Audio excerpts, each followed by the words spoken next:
Because when you don't do what's being taught, yet you keep coming, frustration gonna set in. And you're gonna need somebody to blame for your lack of productivity. And most of the time, people will never blame themselves. They're gonna blame God, and then they're gonna blame the preacher.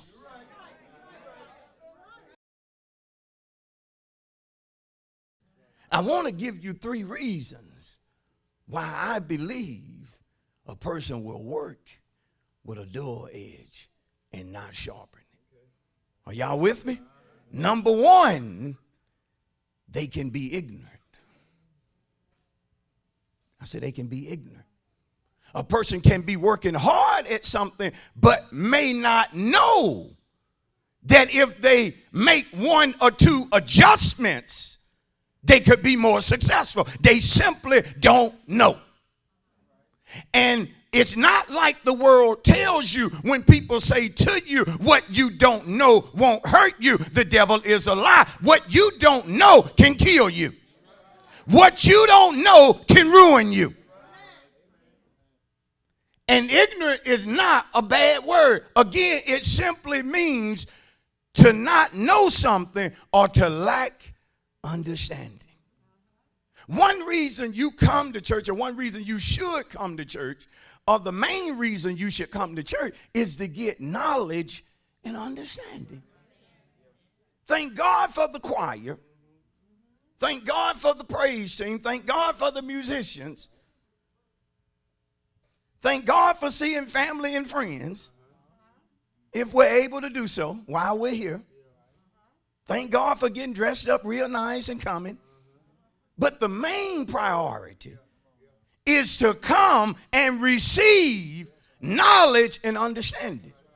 Come and learn something that you didn't know, that if you apply to your life will change it for the better. Come and learn how to deal with money so you will stop wasting the money that God has already given you, and you will stop blaming God's system for your struggle, and learn that God is for you and that giving helps you and it never hurts you. Learn. Don't stay ignorant when you don't have to. Come and learn about trouble. Come and learn that trouble is something that everybody go through. So it's no need in you complaining in your day of adversity. Come and learn that when you go through things and throw pity parties that you hurt in yourself. Come and learn that it doesn't help to complain about trouble. Come and listen. Come and get some knowledge that will help you deal with trouble. And stop allowing trouble to dominate you, to control you. See, this is why we come to church. We come to get something. That's when you better be careful who you hang with and even who you sit with. When you serious about getting knowledge and understanding, you won't sit beside a person that want to talk throughout the whole service, limiting your ability to hear something that can change your life. You have to be able to tell folks, look, quiet and down. I don't need to be entertained by a clown while I'm at church. I came to hear the word because I'm dealing with some stuff and I need the man of God to give me some instructions. I'm battling some things at the house and I need wisdom. I'm going through on the job and I need wisdom. I need to make an important decision and I need wisdom on what I need to do. But when you don't know, you can actually hurt yourself. Yeah, by what you don't know. Some of you have no problem listening to people who are not even proven.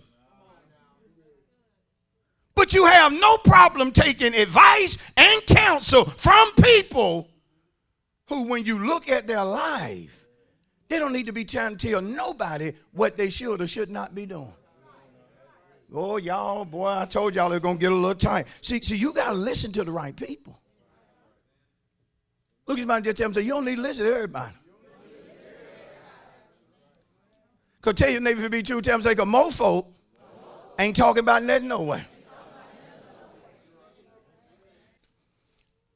Because some of us think just coming to church is enough, but I'm telling you it's not enough. It's not enough just to come and you're not doing what's being taught. Because when you don't do what's being taught, yet you keep coming, frustration gonna set in. And you're gonna need somebody to blame for your lack of productivity. And most of the time, people will never blame themselves. They're gonna blame God, and then they're gonna blame the preacher.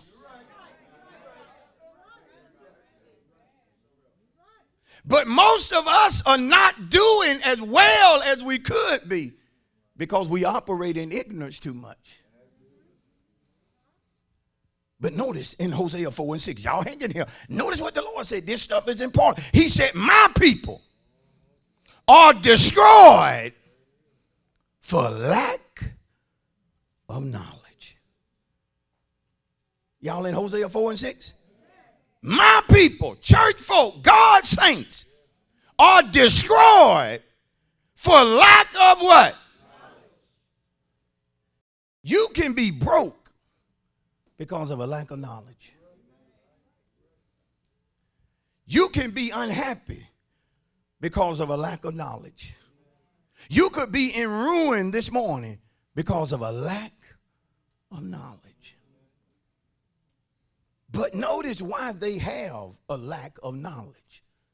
Notice the next scripture. He said, because you what? Reject knowledge.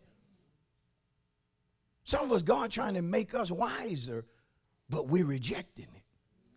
For whatever reason, we're rejecting knowledge. It's coming, but instead of receiving, we're fighting it. We're fighting it. Something is being said that can change your life radically. But instead of you receiving it, you're fighting it. You're fighting it because it's challenging to you.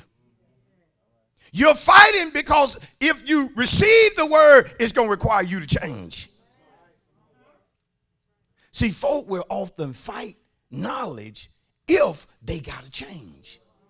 But as long as they're able to remain the same, they okay. But the moment you send a word that challenges their belief, challenges their action, challenges their way of thinking, challenges their way of talking.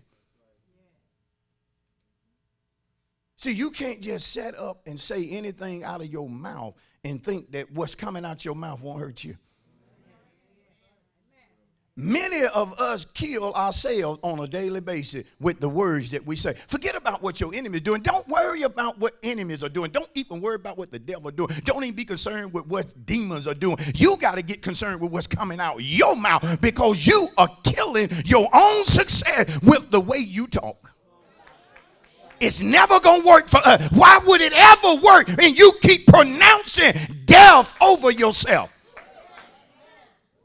I'm never coming out of this. Well, if you don't have an expectation to come out, why should God pull you out?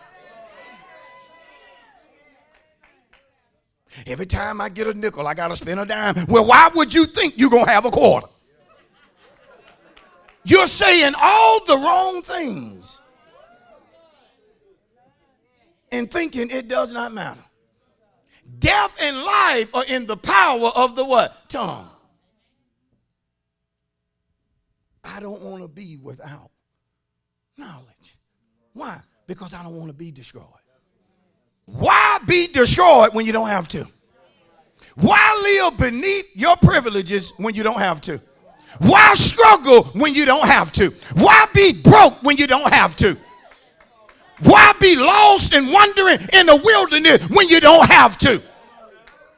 Why be surrounded around enemies when you can get in a circle of friends? Why keep hanging with folk that ain't got your best interest at heart and you can get around folk that care about you, care about your life? See, one evidence of a person really being your friend is their ability to tell you the truth about yourself. Watch, even when they know you're going to get mad. It take a whole lot of love to tell somebody something and you know that what you about to say gonna offend them. But I would rather give you knowledge than to watch you die because you don't have it.